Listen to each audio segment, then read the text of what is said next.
Otra vez, esta noche, ataques en Kiev. Mira estas imágenes. Rusia lanzó un ataque con drones en la capital ucraniana, causando 3 muertos y 10 heridos. ¿Esto cambia concretamente las cartas del final del conflicto? Rusia continúa bombardeando a civiles, golpeando nuevamente edificios residenciales, sin cambios en 3 años. Niños fallecieron esta noche en la región de Kiev, que suele estar mejor protegida. Así que, desafortunadamente, esto es de hecho habitual. Desafortunadamente, estamos acostumbrados a ello. 200.000 edificios están afectados o destruidos. De acuerdo con la Organización de las Naciones Unidas, más de 25.000 civiles han fallecido en las zonas libres. Al final, los rusos siguen como si nada hubiera ocurrido y no existieran negociaciones.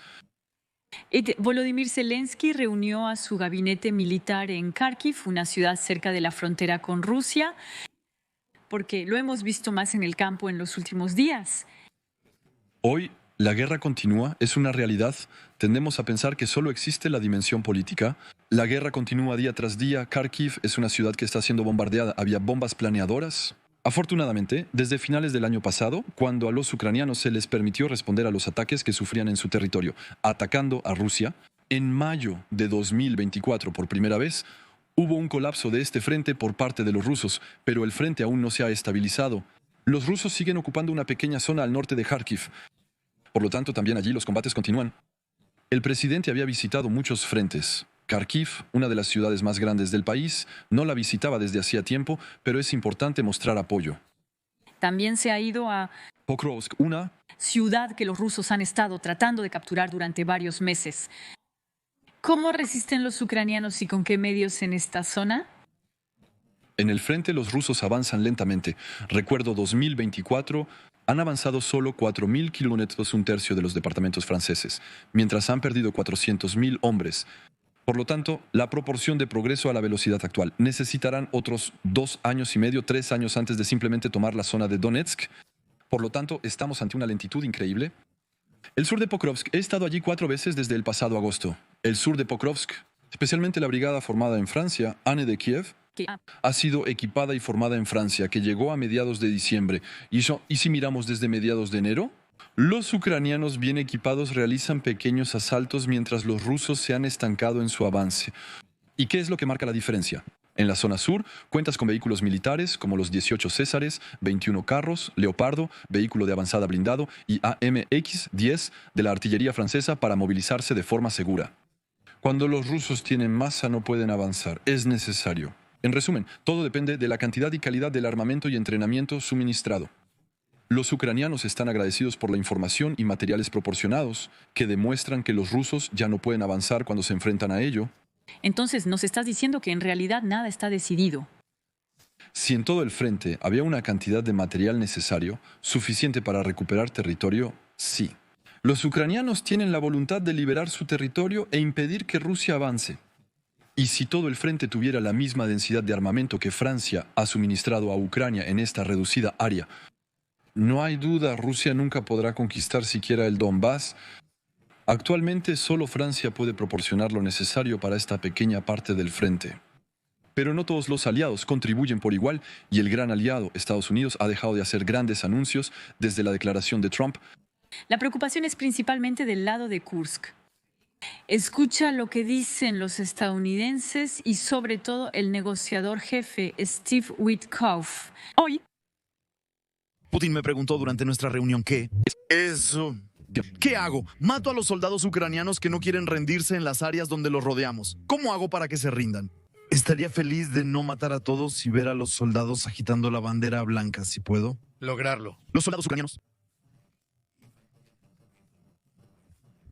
que luchan en Kursk, en esta región rusa, han descrito escenas dignas de una película de terror. Mientras se retiraban de las líneas del frente, ¿cuáles son sus informes desde el terreno? Usted está allí, pero Steve Witkoff no.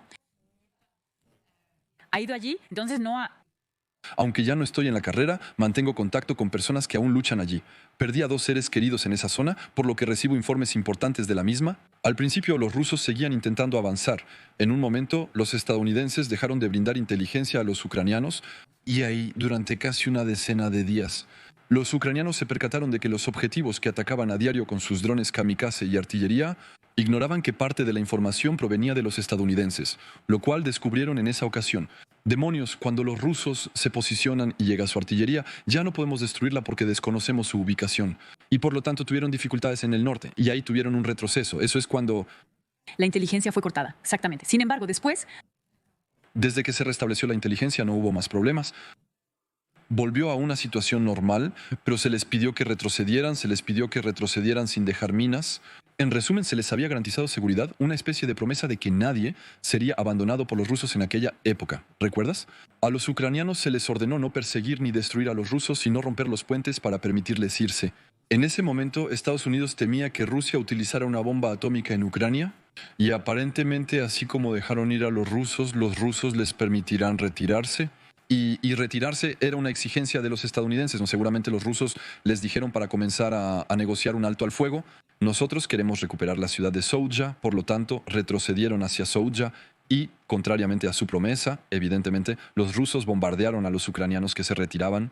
En otras palabras, ya no tenían combustible para operar su maquinaria pesada. Abandonaron equipo en el lugar porque les disparaban mientras debían irse a pie. Después de Soudja, estaba a 10 kilómetros de la frontera, en 2 horas a pie, habrían podido retirarse por completo. Pero abandonaron posiciones defensivas sólidas y no minaron las áreas de las que se iban. Según los soldados en el lugar, esto habría permitido ralentizar el avance ruso. Se restabilizaron en una pequeña porción del frente que ya no tiene ninguna importancia. Ahora es más simbólico, pero militarmente, en cualquier caso, todavía poseen una parte del territorio. Es solo para hacer una pequeña espina en el zapato de los rusos, pero ya no tiene valor militar. Pero incluso si es un pedazo muy pequeño de territorio. Usted lo dice, es simbólico. sobre todo antes. Esas famosas negociaciones, ¿pueden mantenerlo? Ese territorio no hay... El objetivo era forzar a los rusos a reubicar su ejército, lo cual tuvo un efecto significativo, pero sin vocación de mantener el control a largo plazo. Dispones de 60.000 a 70.000 soldados que ya no están desplegados en otros frentes. En agosto, los ucranianos atacaron la zona de Kursk, precisamente en el área de Pokrovsk. Bendijeron este ataque porque de la noche a la mañana ya no llegaban municiones. Del lado ruso ya no llegaban hombres ni equipos pesados, pues estaban siendo reorientados hacia otra parte del frente. Por lo tanto, el hecho de que los rusos hayan tardado casi 8 meses en recuperar estos 1.200 kilómetros cuadrados significa que hay 1.200 kilómetros cuadrados de Ucrania que no están invadidos adicionalmente.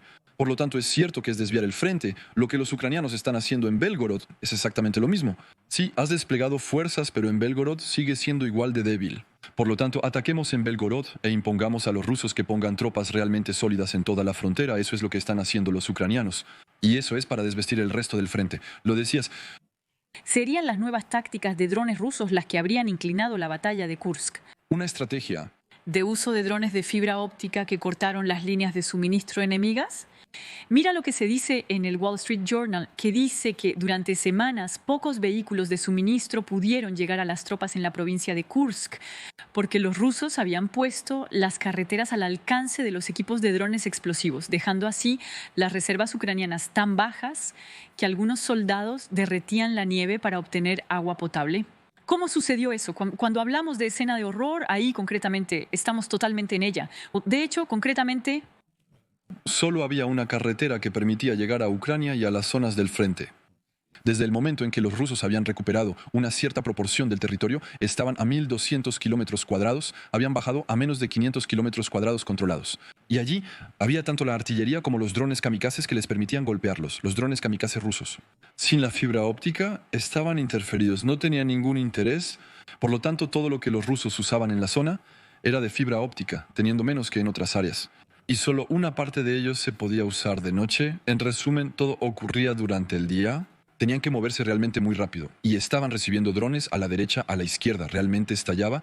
He visto videos donde se muestra la destrucción sucesiva de muchos vehículos. Podría mostrártelos. Por la noche era su único medio de transporte. Y entonces los ucranianos habían colocado una especie de pequeñas cámaras infrarrojas con proyectores infrarrojos para poder conducir de noche sin ser detectados por los rusos. Esos son los equipos más simples, pero los pusieron incluso en sus vehículos 4x4 cuando se desplazaban. Sí, los drones son la gran causa de sufrimiento. Y cuando tienes tu única ruta de suministro al alcance de tiro, eso es una gran dificultad.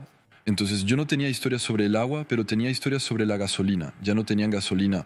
Y el hecho de no tener gasolina, obviamente, dirás que tus vehículos pesados ya no pueden ser utilizados normalmente. Es por eso que algunos vehículos pesados no pudieron ser repatriados, tuvieron que ser abandonados en el campo y que los rusos hoy los exhibirán como trofeos en su hogar. En general, lo que es ligero, especialmente los pequeños drones y kamikazes, etc., eso sucede en 4K, por lo que podrían continuar enviándolos. Los ucranianos siguen mostrando inventiva, ya que todavía están golpeando el territorio ruso, ¿no? Hoy en Belgorod. Y hace unos días, de manera bastante espectacular, en la base aérea rusa de Engels 2, con drones y misiles largos Neptune, cómo planean realmente estos ataques en profundidad. Ya ellos saben las infraestructuras, ya que la Unión de Repúblicas Socialistas Soviéticas era Ucrania y Rusia, por lo tanto conocen estas grandes bases. Solo miras en Google Maps para conocer las bases principales. Los despegues de Engels son los despegues que van a bombardear y que van a golpear a los civiles, como vimos anoche. Son cientos de misiles los que se envían cada mes por los aviones que despegan de esta base de Engels. Tupolev 95, Tupolev 160, etc. Y a priori, lo interesante es que vemos el efecto de este bombardeo que se realizó en la ciudad. Y aquí vemos esta nube en forma de hongo que es visible a kilómetros y kilómetros a la redonda. Es que según el tamaño de la explosión que fue analizada por los especialistas, entre 50 y 60 misiles rusos habrían sido destruidos. No fue la pista a la que se apuntó, fue el depósito de municiones que estaba justo al lado. Una vez más, se demuestra la eficacia de los sistemas ucranianos.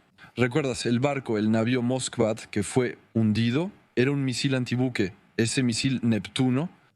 Han creado una versión de tierra a tierra con un alcance de hasta 800 o 1000 kilómetros. Vuelan muy bajo, a 800 km/h. Los ucranianos envían drones que van a 250 a 300 km/h y los rusos no logran interceptarlos. Pero cuando son auténticos misiles de crucero similares al Scalp francés, que además tiene un alcance mucho mayor, claramente vemos los resultados y con el paso del tiempo más ucranianos poseerán este tipo de armas. Conozco a ingenieros ucranianos jubilados que han vuelto a trabajar para desarrollar un misil con un alcance de 3000 kilómetros, lo que significa que pueden replegarse cada vez más lejos.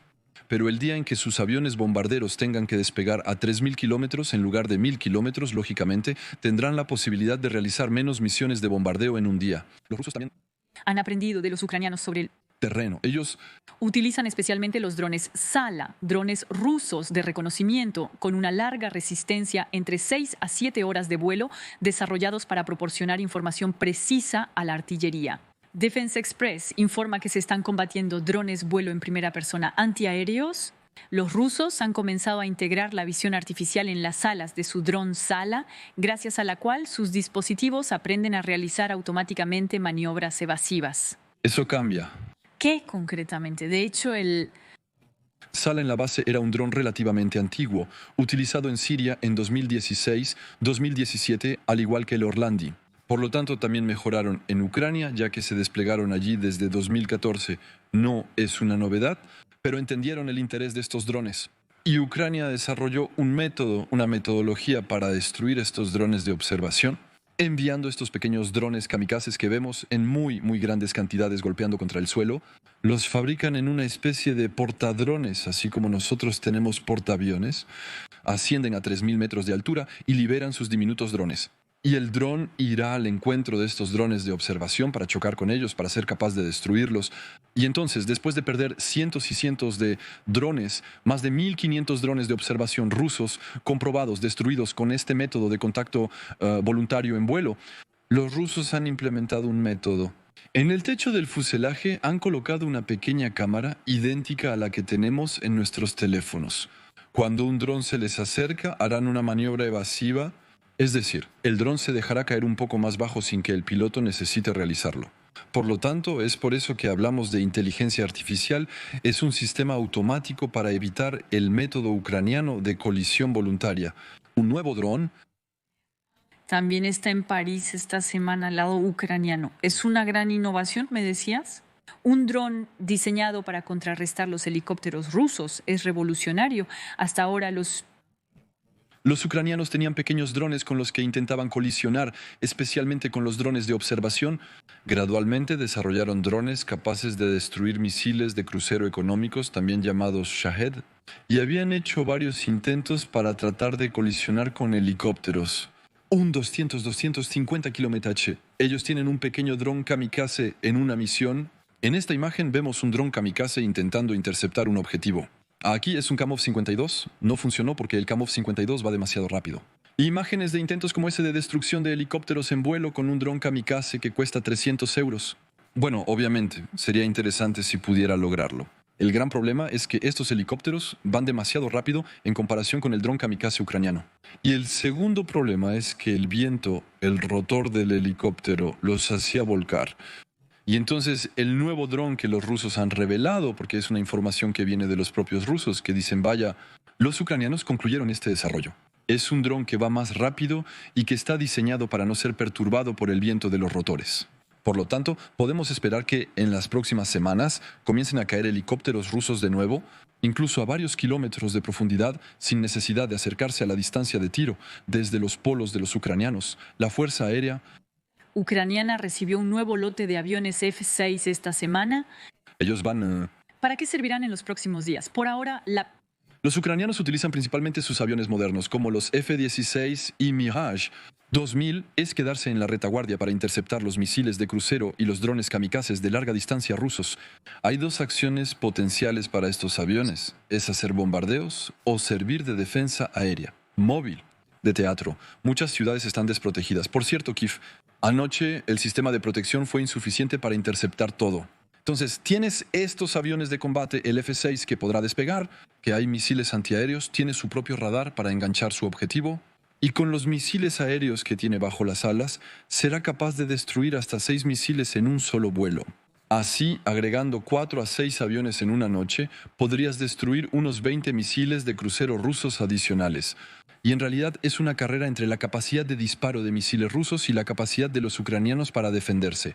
A menos que se les proporcione sistemas patriotas o de salud franceses en cada una de sus ciudades, poseen F-16 y Mirage 2000 para interceptaciones veloces. Y podemos esperar que cuando tengan entre 30 y 50 años, dispondrán de suficientes recursos para también irse, participar en misiones contra las líneas rusas y por lo tanto realizar ataques aéreos a tierra. Pero por ahora aún no es su misión principal. La cuestión de los... La caza es esencial, ya que hemos notado una cierta dependencia en los últimos días, con algunas amenazas sobre los F-35, especialmente por parte de los estadounidenses. Existe un verdadero riesgo de chantaje por parte de los estadounidenses sobre las piezas de repuesto que se utilizarían en el F-35. Entonces, está comprobado. Sí, porque eso implica que pueden reducir la eficacia de los aviones a distancia. Eso fueron los Emiratos Árabes Unidos quienes lo confirmaron cuando buscaban comprar este avión. Israel había dicho que no importaba. Si los Emiratos compran el F-35, los Estados Unidos podrán reducir sus capacidades de sigilo. Pero los Emiratos... Desde el inicio diversificaron su flota, por eso tienen... incluso cancelado totalmente su deseo de comprar. Es un contrato de $20,000 millones y compraron el Rafale. Es algo muy bueno para ellos y para nosotros también. Entonces, ¿eso implica que los países dependientes del F-35 podrían ver sus aviones degradados? Pero la presión diplomática no solo está en el F-35. Recuerda, en 2003, cuando Estados Unidos quería involucrarnos en su guerra en Irak, los estadounidenses tenían dejado de proporcionarnos las piezas de repuesto para las catapultas durante 2 años. Y realmente fue para castigarnos por haber estado en la Organización de las Naciones Unidas, un poco más en contra de ellos, y habríamos tenido nuestro portaaviones que ya no funcionaba. Hay otros casos donde dependemos de los estadounidenses, como la operación Armatan en Libia. En 2011 los abastecedores eran de Estados Unidos. No tenemos suficientes y nuestra quincena es pequeña. Afortunadamente están llegando nuevos, pero en general aún dependíamos de la infraestructura estadounidense. Y un último ejemplo, los misiles Scalp. Cuando quisimos vender aviones Rafale a Egipto, los estadounidenses dijeron, no, el misil Scalp. Hay este pequeño componente que es estadounidense, les prohíbo suministrar los misiles Scalp. Sin embargo, era uno de los elementos principales de esta venta. El Scalp es un logro reciente en la eliminación de componentes estadounidenses. Y que finalmente somos totalmente soberanos en el uso de esta arma para nosotros y nuestros aliados como Ucrania, a quienes dimos misiles Scalp con componentes de Estados Unidos, lo que significaba que los estadounidenses podían prohibir a los ucranianos usarlo como quisieran y como nosotros hubiéramos querido que pudieran usarlo. Y tú lo... Xavier Titelman, con la protección nuclear de Estados Unidos, los F-35 son cruciales para la mayoría de estos países. Eric Trappier, director ejecutivo de Dassault Aviation, expresó claramente sus palabras en las columnas del Journal du Dimanche. Actualmente, algunos países, como nuestros amigos canadienses, pausan sus pedidos. En cuanto a los ¿famosos F-35? ¿Eso significa que no los comprarán? No lo sé. ¿Hay alguna manera? para los países que han decidido equiparse con el paraguas nuclear estadounidense, reemplazar estos F-35 tan fácilmente? Entonces, para mantener... El arma atómica estadounidense no deja otra opción más que comprar el F-35. Cuando los alemanes querían poner el F-35 debajo del F-18, los estadounidenses dijeron, finalmente, el F-18 ya no podrá aceptar. Es crucial que adquieran nuestro avión, que es costoso y presenta varios desafíos de desarrollo. Por lo tanto, Bélgica, los Países Bajos, Alemania e Italia realmente no tienen otra alternativa. Por otro lado, Canadá no tiene motivos para adquirir el F-35, ya que no se basa en una estrategia militar nuclear. La otra posibilidad, entonces, es diplomáticamente, se tendrá que discutir mucho, que Alemania acepte comprar el Rafale y que nosotros aceptemos proporcionar el arma nuclear francesa. Porque en lugar de depender de los estadounidenses y estar con el botón estadounidense, sería Trump quien daría la orden a los alemanes de usar el arma nuclear. Los intereses estratégicos de Alemania y Estados Unidos son menos divergentes que los de Alemania y Francia. Si Francia quisiera vender su disuasión nuclear, como los estadounidenses lo hacen con otros países, existe ese potencial. Y después otros países como Canadá, del que acabamos de hablar, ya han comprado ciertos aviones. Por lo tanto, podrían comprar 18 36 F-35, pero cancelar los últimos 50 y comprar Rafale. Por ejemplo, a imagen de Grecia, que tiene una doble flota Rafale F-35, sobre todo porque Donald... Trump no planea detener la dependencia estadounidense aquí, ya que anuncia esto. Es un día... Importante. Hemos presentado el mejor avión de combate del mundo. Creo que es el mejor considerando los criterios cumplidos. Sin duda será totalmente obsoleto en 5 años. Pero supongo que así es el juego. No hay... Nunca se ha diseñado y fabricado un avión así. Lo tendremos para 2 años. Vamos a iniciar la fabricación muy pronto. La tecnología de... Este avión es increíble, sin igual. Nos da una década de ventaja sobre otros países. El F-47 como... El 47º presidente de los Estados Unidos, nuestros espectadores lo habrán entendido. Pero, ¿qué es esta nueva máquina? Oficialización del avión de sexta generación. El avión de combate de sexta generación, cuyo prototipo se llamaba Next Generation Air Dominance. El programa fue oficializado en los Estados Unidos hace unos 10 años y el primer vuelo del prototipo tuvo lugar hace 5 años. Entonces, solo están oficializando lo que ya existía. Es marketing al estilo Trump. Se esperaba que la puesta en servicio fuera en 2030, pero se industrializó hoy. La primera entrega será en 2 o 3 años, seguida del tiempo necesario para admitirlo en servicio activo, tal como estaba previsto. ¿Y por qué se hace este anuncio ahora? Es porque los chinos presentaron en vuelo su avión de sexta generación en noviembre pasado. Estamos respondiendo, el objeto ha estado volando por 5 años, no lo hemos mostrado por discreción, pero ya no seremos discretos. Sigue en la carrera. Francia, Europa, será más bien en 2040 o 2045, también trabajamos en estos aviones. Gracias, Xavier. Titelman, por ser mi invitado esta noche, quédate con nosotros porque pronto viviremos un momento.